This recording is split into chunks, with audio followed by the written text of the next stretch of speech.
ஆண்டவராகிய இயேசு கிறிஸ்து நாமத்திலே உங்களுக்கு என் அன்பின் வாழ்த்துக்கள். இந்த நாளுக்கான இன்றைய மன்னா யோபு புத்தகம் 23ஆம் அதிகாரம் 12ஆம் வசனம், அதனுடைய பிற்பகுதி.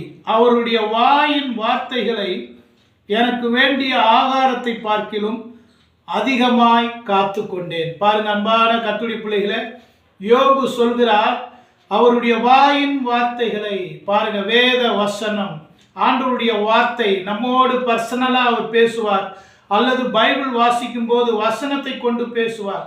கர்த்தருடைய வார்த்தைகளை யோபு சொல்லுகிறார் ஆகாரத்தை பார்க்கிலும் அதிகமாய் காத்து கொண்டேன். பாருங்க, சாப்பாடு எவ்வளவு முக்கியம், அதை விட முக்கியமாய் கர்த்தருடைய வார்த்தைகளை நான் காத்து கொண்டேன் என்று அவர் சொல்வதை நாம் கேட்கிறோம். அன்பான கர்த்தருடைய பிள்ளைகளை, இதை கேட்டுக்கொண்டிருக்கிற நீங்களும் நானும் கூட இந்த வேத வசனத்துக்கு முக்கியத்துவம் தரணும். நம்ம வீடுகளில் நடக்கிற கூட்டங்கள், சபைகளில் சுவிசேஷ கூட்டங்கள், எந்த கூட்டமாக இருந்தாலும் வசனத்துக்கு முக்கியத்துவம் தரணும். வசனத்தை இருதயத்தில் காத்து கொள்ள வேண்டும்.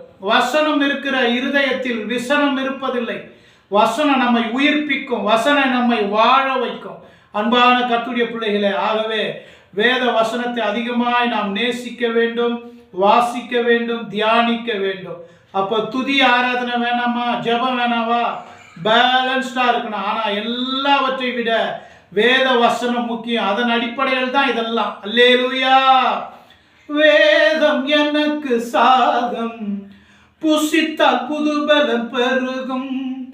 வேதம் எனக்கு சாதம், புசித்தால் புதுபலம் பெருகும்.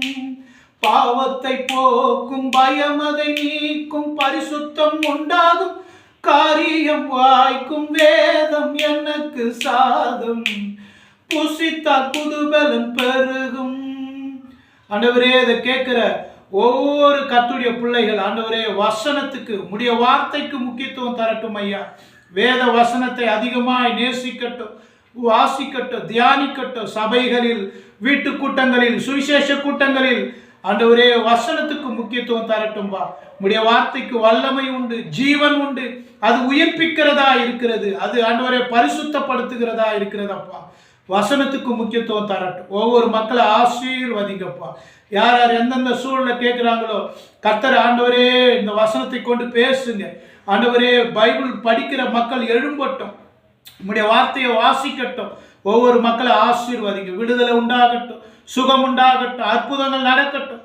ஆசீர்வதிங்க இயேசு கிறிஸ்து மூலம் பிதாவே. ஆமென். கர்த்தர் தாமே நம்மை ஆசீர்வதிப்பாராக. ஆமென்.